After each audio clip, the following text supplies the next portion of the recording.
Episode 9 is said to have many different twists and turns as well as surprises in this movie by writer and director J.J. Abrams and Chris Terrio. This is Mike Zero. If you guys are new to the channel, do make sure to subscribe to see future Star Wars content. Now, I will say that one of the more mysterious aspects of the Star Wars sequel trilogy has all to do with Rey's identity, her lineage, her past, as well as her parents and who they really are when it comes to her mother and father. Now, these past couple of weeks or so, we've been learning a whole lot more about this film when it comes to some of the set leaks, the set designs, the concept art and storyboard descriptions, etc.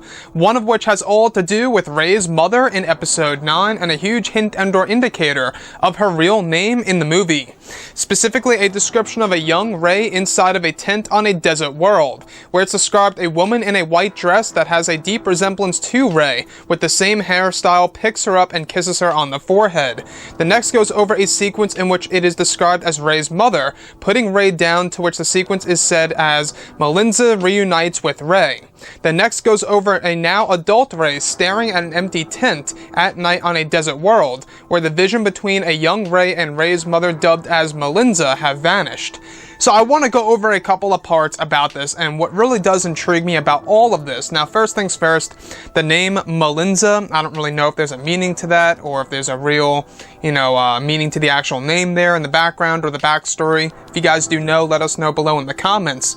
But when it comes to the name of Melinza, honestly, I like that name. It rolls off the tongue. It's a very interesting and unique name, and it kind of sounds Star Wars-y. It kind of sounds like what Rey's mom would actually be called in a Star Wars film.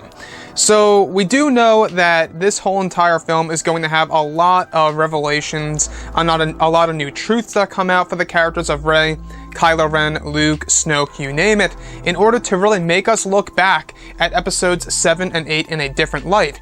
So when we look at this desert world, I think it's pretty obvious at this point that this most definitely is, of course, Jakku. And the reason as to why I believe it's Jakku is because, well, they shot over in Wadi Rum, Jordan, which was the original location that they wanted to shoot at for Jakku in Episode 7, The Force Awakens. Now, the other thing is that we also know that Wadi Rum served as 2 planets in the Star Wars universe, specifically within Episode 9. So, Wadi Rum, big shooting location for this movie, 3 months of filming to be exact, and that whole entire location served as 2 desert planets. So I believe that one portion is used as Tatooine and the other portion is used as Jakku. That's my big guess right now. So when we go over Rey's mother, alright, her being called Melinza, again, like I say, it could be a code name, it could be the real name being used in the movie, we're not quite sure. But when it comes to Rey's parents in this film, we went over this a couple of weeks ago, that Rey's mother is actually a member of the Church of the Force, the leader of the Church of the Force to be exact, from what we heard a couple of days ago actually. So the Church of the Force is going to have some kind of role in this movie, or at least somewhat of a role through Rey's life in Episode 9 as she goes on her own personal mission and goes on her own journey / path in the second act of the movie, between basically the first and the third, the middle of the movie. So when we look at Rey and Rey's parents, her lineage, we do know that J.J. Abrams is changing her lineage. J.J. Abrams changed many different elements of the character of Rey in Episode 9 in order to give us something fresh and new for the character to explore. Now, you guys may recall, I don't know if you guys saw the cave scene in The Last Jedi with the fixed audio. I linked it in one of my other videos a couple of days ago, where you do hear a female voice in the mirror cave trying to reach out to Rey, saying Rey twice. So I believe that that voice is indeed Rey's mother trying to reach out to Rey. Now, could it be that she's, calling from the netherworld of the Force, or is that just a mere auditory hallucination through the character of Rey and just hearing things? That's a big question for sure.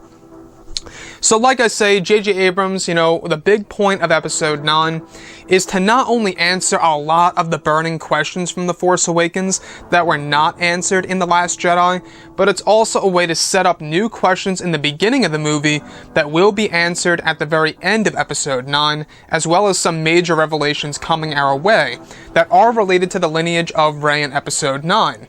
And honestly, guys, I couldn't be more excited. I am very, very curious about how he's going to end this movie, where characters like Rey and Kylo Ren are going to go, and where they will be by the end of this film. Now, let me know what you guys think about this. You know, do you think it's a better idea that Rey's parents remain as nobodies and pretty much not of importance, like how it was set up in The Last Jedi by writer and director Rian Johnson? Or do you think it's a far better idea that Rey's parents are of importance and are going to be a huge deal within the galaxy in the Star Wars universe? Anyways, guys, drop a comment below. Let me know what you think about all of this in the comments. And if you guys did enjoy the content for today, do make sure to drop a thumbs up on this video to support the channel. I thank you all so very much for the kind support, and I'll catch you guys next time.